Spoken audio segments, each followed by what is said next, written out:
Tutal, gumawa ka naman ng chismis sa bisa ko. Kasi mainit ang ulo ni Sas ngayong mga nakaraang araw eh. I will then just give you a dose of your own medicine, which is very factual. The UK, naku, patay tayo dyan. Sino kaya ito nasa UK? Rejected your student visa application. It was First Lady Liza Marcos who fixed it for you. Naku po, rejected ka pala. Tali-talinuhang vlogger, bobo pala. Bobo, bobo, bobo. Without the influence associated with her husband, you're nothing but a second copycat. Which is okay naman na pampalubag loob after they didn't give you the presidential advisor on political affairs position. Diba naalala nyo, kinikwento ko na to dati? May isang vlogger nanghihingi ng presidential advisor on political affairs. Kahiya-hiya, kapal ng mukha mo. Alam mo, ito kwento talaga ito sa akin ha. Basta, nung tagaloob, nung nanghingi daw yan ng political affairs, tinawanan daw siya ng mga tao sa loob. Sino ba yan? Feeling naman yan. Ang laki ng ambag niya sa pagkapanalo ni Marcos. Totoo, tinawanan daw siya. Grabe kasi, alam nyo, even if there's a big part na sinasabi nga nila, si First Lady, ang pag malakas ka, malaking parte. Tama naman yun, okay? Which is normal. Normal yan sa politika ng Pilipinas. I'm not saying it's good, but it's normal in the Philippines na nagagamit ng lakas. Okay? Pero, kahit papaano, dumadaan yan sa screening committee. Kung maalala nyo, there were 4 guys in the screening committee noon kay Marcos yung nagsi-screen. Yung dumaan daw yan tao na yan, nung nakita nila yung papel, tinawanan daw siya nung 4 na yun. Hindi nga graduate eh. Paano magiging political presidential advisor ito? Hindi nga graduate. At sino ba to? Ano ba kontribusyon nito? Feeling niya kasi, malaki talagang tao siya. Ano to narcissist na tao ito, kaya laki ng ulo eh. Which is okay naman sa pampalubag loob after they didn't give you presidential advisor on political affairs position, which you claim they promised. Pinangako daw sa kanya yun. And which you were already prepared to take an oath.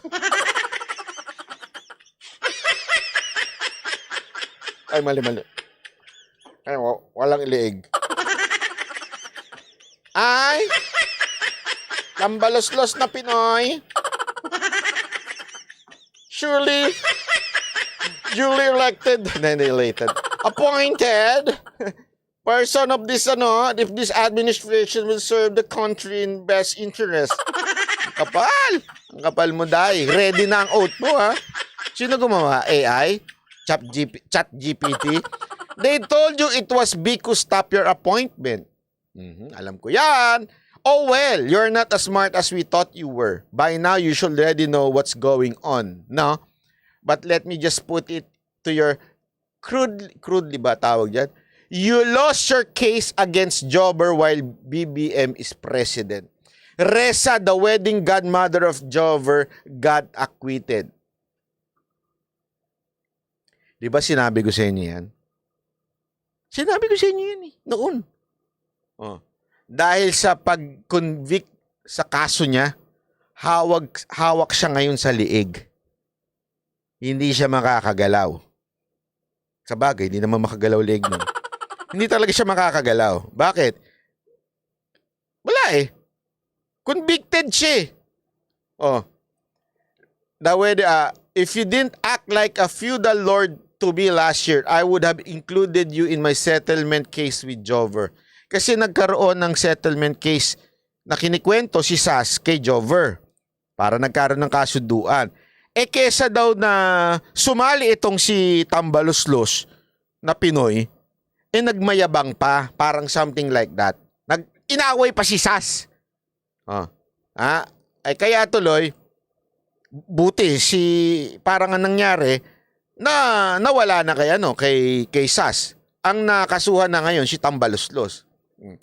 If you didn't act like a feudal lord to me last year, I would have included you in my settlement case with Jover, and you would have no record violating the Data Privacy Act, which would be a hard sell for any position that requires secrecy and discretion.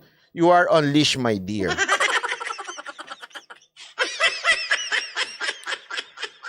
Yan ang akala kasi niya, sobrang talino niya. Hindi niya akalain na pinaglaruan din siya. Ngayon, hindi siya makakaputak.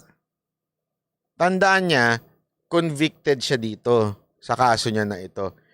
Isipin niyo yun I'm not saying ito ginawa pero ito yung parang pinalalabas ni Sas. Si Reza, acquitted. Si Tambaluslos, guilty. Diba? Alam naman natin ng power ng presidente. Whether you like it or not. Kita nyo nga si Reza. Hindi na makabanat, tahimik na. Ito naman siya, tahimik pero convicted pa. Hawak tuloy sa liig talaga.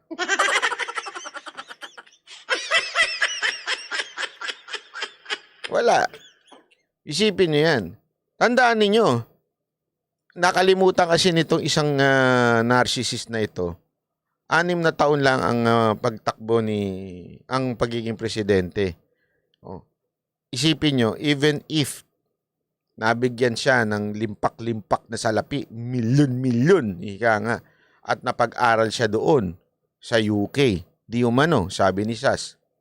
Isipin nyo, may hangganan yun.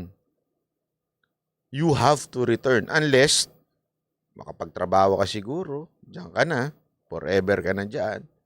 Magawa mo ng paraan, pero ang point na hindi ka na makakabalik dito dahil sa kaso mo, masakit yun. Diba? Para kang na Joma season.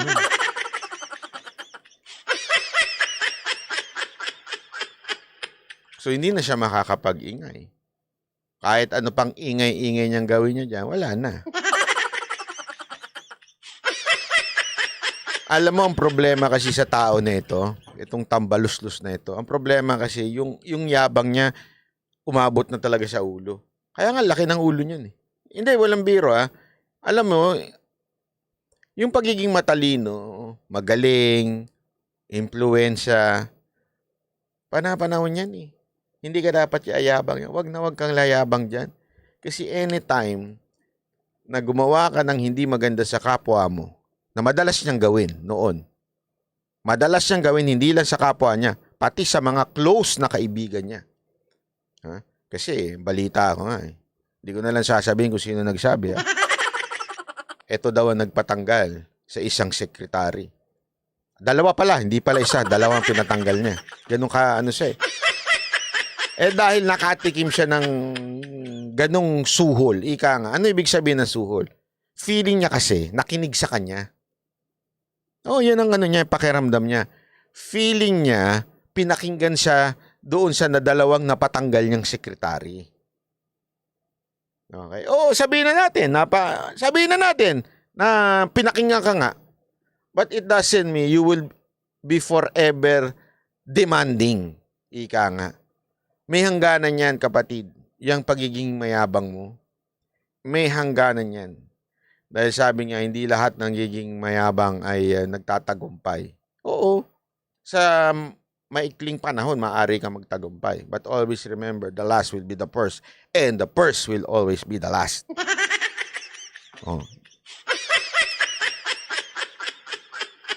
Ikaw yung, first nung una. Sige, all the power nasa iyo. Pinagmasdan kita Alam mo, ito alam nyo ba, meron ito kwento ko lang meron mapapansin ninyo meron sa scripture, sa Biblia, may part doon na lagi sinasabi ng Panginoon na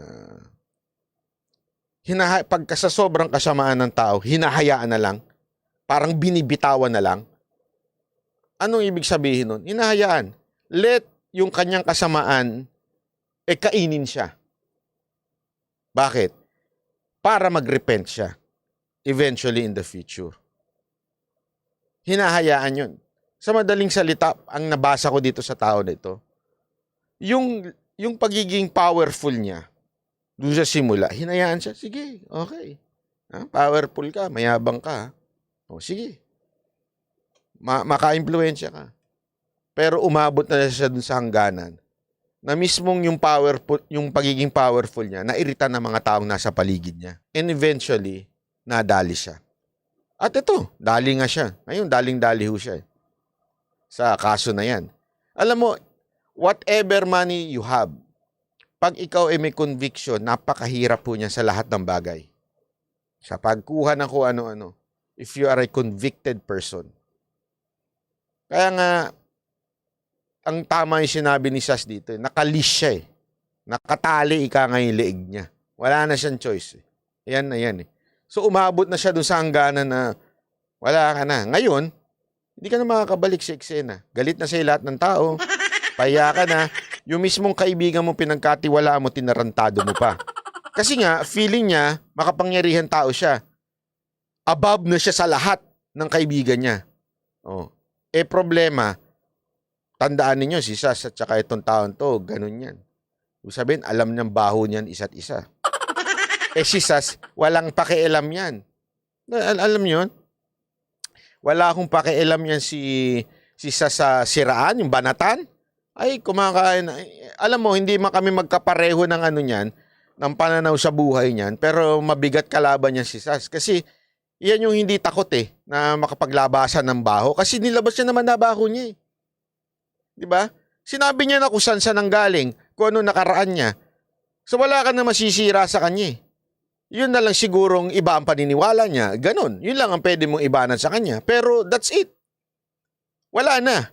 Ngayon, yung mga banat sa kanya ng nitong, kasi may bumabanat sa kanyang anonymous page na hinala niya, itong tao na ito.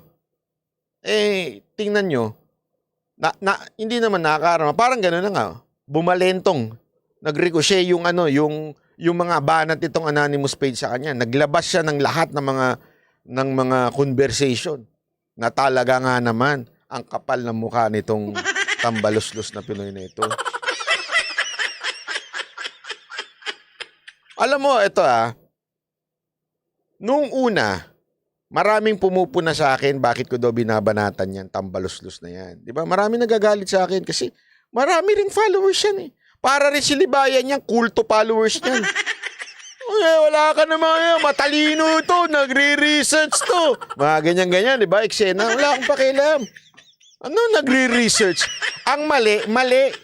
Kahit ano pang paikot-ikutin mo, ang mali. Hindi mo na kailangan mag-research. Hindi, kailangan. Kailangan mo mag-research, pero basta ang isang mali, kahit sobrang daming research, mali pa rin yun. Yun ang maniniwala ko, sabit talaga itong maman to. Sobrang sabit itong taon to. Sobrang sagad sa buto ang kasamaan nito. Sobrang sagad sa buto ang kasamaan nito.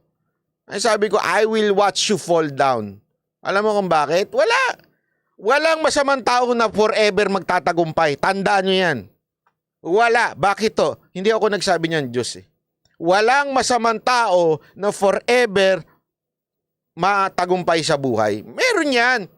Simula, tagumpay. Kaya minsan, di ba, sabi nga ng ni David sa pangalan, sa Psalm, di ba? Bakit nagtatagumpay kung sino pa yung masama? Di ba? Ano sabi ng Diyos dyan? Oo, for the meantime, magtatagumpay siya, but eventually, babagsak yan. Kaya wag ho natin lagi niyong tatandaan yan. Wag ho kayo maiinggit sa mga alam niyo yun, sa mga katrabaho ninyo. Bakit siya sama ng ugali niya? Inakit lang niya yung boss namin. Maganda na posisyon niya. Ngayon lang yan, antayin mo. Pag pinagpalit na siya sa iba ng boss niyo, mawawala din yan. Biro lang, o kaya pag nabuntis yan, pag-away sila ng asawa, pareho sila ng boss mo mawawala. Biro lang Pero totoo yun. Kaya wag ho kayo maiinggit sa kasamaan. na yung mga masasamang nagtatagumpay, wag ko kayo maiinggit. Just do the right thing and God will be the one to reward you someday. Yun lang. Yun lang yun eh. Kasi yung mga masasamang ganyan, yung naninira ng kaibigan nila,